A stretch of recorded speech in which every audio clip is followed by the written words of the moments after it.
E você, Jack? Eu tenho uma pergunta para você.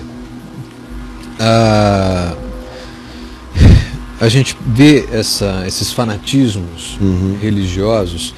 A gente pode considerar como fanático também essa pessoa que outrora estava nesse outro polo do fanatismo religioso e que hoje é muito crítico com relação à fé? Completamente.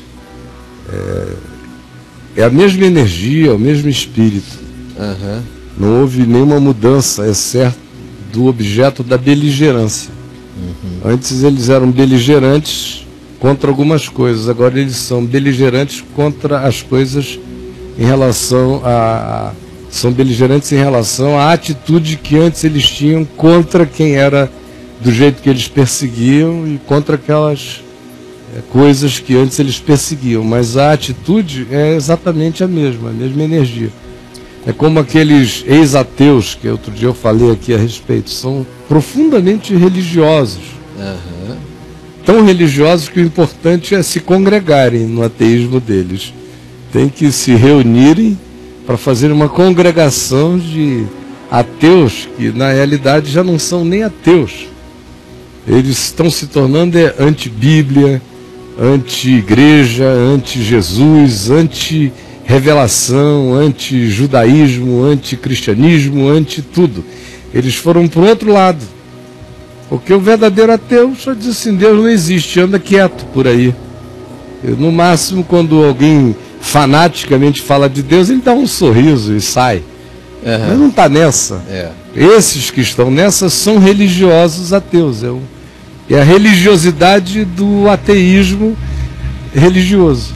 Agora, qual que é o perfil emocional psicológico dessa pessoa hoje? Você entende que é alguém que de fato viveu algo verdadeiro lá atrás? Não. Ninguém que tenha conhecido verdadeiramente a Jesus fica fanático de nenhuma natureza. Quando fica é porque conheceu muito pouco de Jesus e conheceu muito do arcabouço religioso. Essa é a primeira característica. A segunda é uma pessoa que carrega em geral dentro de si profundas inseguranças. Todo fanático é inseguro. Por isso ele tem que se agarrar a alguma coisa de maneira tão canina, tão neurastênica, tão bulldog na dentada dele e desesperada por causa da insegurança dele. Ele não tem nenhuma fé aprofundada e pessoalmente é uma figura insegura, por isso é que se agarra com esse desespero tão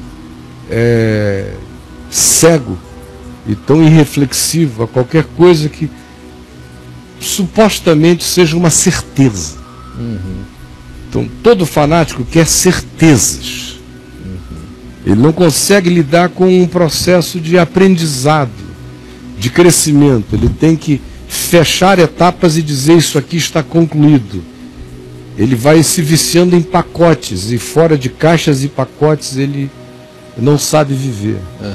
A terceira coisa que marca muito esse perfil frequentemente foi um treinamento familiar de muita subserviência. Aí o indivíduo que já carrega essa carga subserviente naturalmente fica procurando agremiações religiosas que coloquem sobre ele a mesma determinação e os mesmos indicativos de caminhos, de certezas a caminhar. Aí ele se agarra, tudo ainda com base na própria insegurança original. Sim. O terceiro aspecto, o quarto aspecto, é que em geral são pessoas de mentalidade muito mágica e acham que se receberam algum tipo de compreensão, segundo elas, que os demais não têm, elas foram escolhidas a dedo, também por causa da insegurança, precisam dessa hiperafirmação mágica e pessoal. Foram escolhidas a dedo para serem os propagadores desse conhecimento que ninguém mais possui. E só eles é que possuem, e o mundo começou com eles. Essa é uma outra característica. Geralmente, quase todo fanático desconhece profundamente a história atrás de si. Porque quem quer que tenha profundo conhecimento histórico já evita com esse conhecimento um monte de fanatismos, porque vê que não tem nada novo, que as coisas se repetem. Às vezes mudam só os temas, mas a roda gigante ou espiral daquele sistema já se repetiu muitas vezes na história, e quem quer que conheça a história sabe. E não fica nessa discussão por essas verdades. A minha verdade é mais do que a sua. Né? A outra coisa é que, em geral, essas pessoas, por causa da insegurança, precisam se afirmar sendo diametralmente oposto ao fluxo que eles achem que seja prevalente.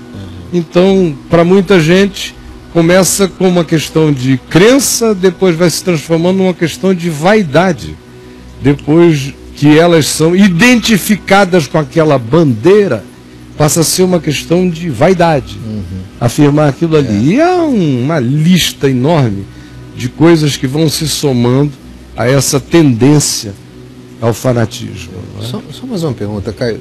Você esperava viver esse número crescente de ceticismo por parte de gente que já viveu? Não. Que fosse como ele ganhou esse contorno, não. Agora, que fosse acontecer isso, eu sempre soube. Sim. E aí, meu Deus, é nessa hora que a história ajuda um pouquinho. Se as pessoas lerem os meus livros da década de 80, eu estou falando que aquele tipo de coisa que estava crescendo no meio da igreja iria se transformar em algo horroroso, produziria um cansaço enorme, ia ter um monte de gente desistindo de cansaço. Eu dizia lá, a expressão que eu usava é: estão sendo vacinados contra o Evangelho, estão ganhando anticorpos contra o Evangelho, mas não é o Evangelho que os está alcançando. Um dia nós vamos ver esse resultado desastroso. Só não pensei que iria tão longe no nível da hostilidade, do ódio que eu sinto que está crescendo, como eu percebo por aí nesse fanatismo dos outrora fanáticos religiosos e que hoje são fanáticos antirreligiosos.